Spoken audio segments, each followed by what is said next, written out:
Alright, let's dive into something that's been making waves in the racing world lately. So, Nate Cicero, the GS points leader in the IMSA Michelin Pilot Challenge, has just announced he's stepping away from racing. Yeah, you heard that right. The guy who's been dominating the leaderboard with a 100-point lead alongside his co-driver Robert Noaker is hitting pause. Personally, I think this is one of those moments that makes you stop and think, what's really going on here? Because let's be honest, when someone at the top of their game suddenly steps back, there's usually more to the story than meets the eye. What makes this really interesting is the timing. Cicero's been on fire this season, 2 poles, 2 podium finishes, and a massive lead in the championship. From my perspective, this isn't just a casual decision. When someone with that kind of momentum decides to walk away mid-season, it's a clear sign that something significant is happening behind the scenes. His statement about focusing on personal matters is vague, but it's also a reminder that racing isn't just about what happens on the track.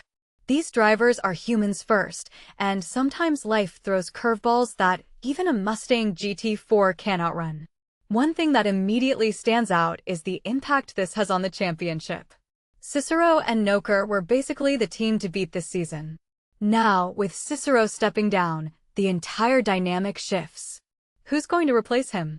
Can the team maintain their lead? Or is this the opening other teams have been waiting for? If you take a step back and think about it, this could be a turning point in the season, not just for McCumbee McAleer Racing, but for the entire grid. It's like a wild card being thrown into the mix, and I'm here for the drama. What many people don't realize is how rare it is for a driver to step away when they're at the peak of their performance. Racing is a competitive world, and drivers are often wired to push through almost anything. So, for Cicero to make this call, it suggests that whatever he's dealing with is bigger than the sport itself. This raises a deeper question. How often do we see athletes prioritize personal well-being over their careers? It's not common, and frankly, it's refreshing to see someone put themselves first, even if it means walking away from something they love. A detail I find fascinating is the age factor here. Cicero's only 21. At that age, most drivers are just starting to find their footing, let alone leading a championship. So, for someone so young to make such a mature decision, it speaks volumes about his character. What this really suggests is that Cicero isn't just a talented driver, he's someone who knows his limits and isn't afraid to hit the brakes when he needs to. That's a level of self-awareness you don't always see in this high-pressure world.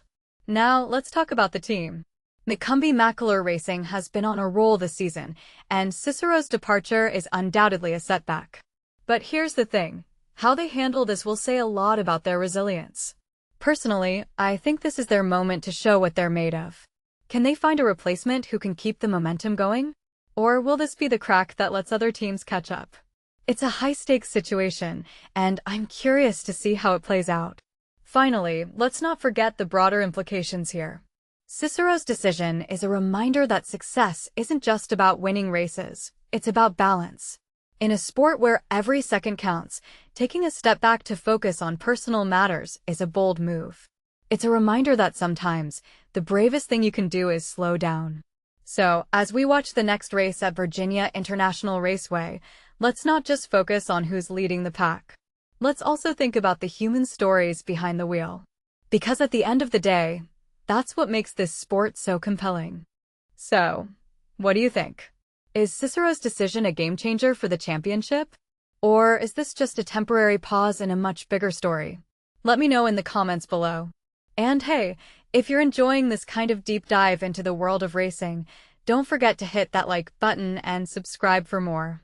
Until next time, keep thinking, keep questioning, and remember, sometimes the most interesting races are the ones happening off the track.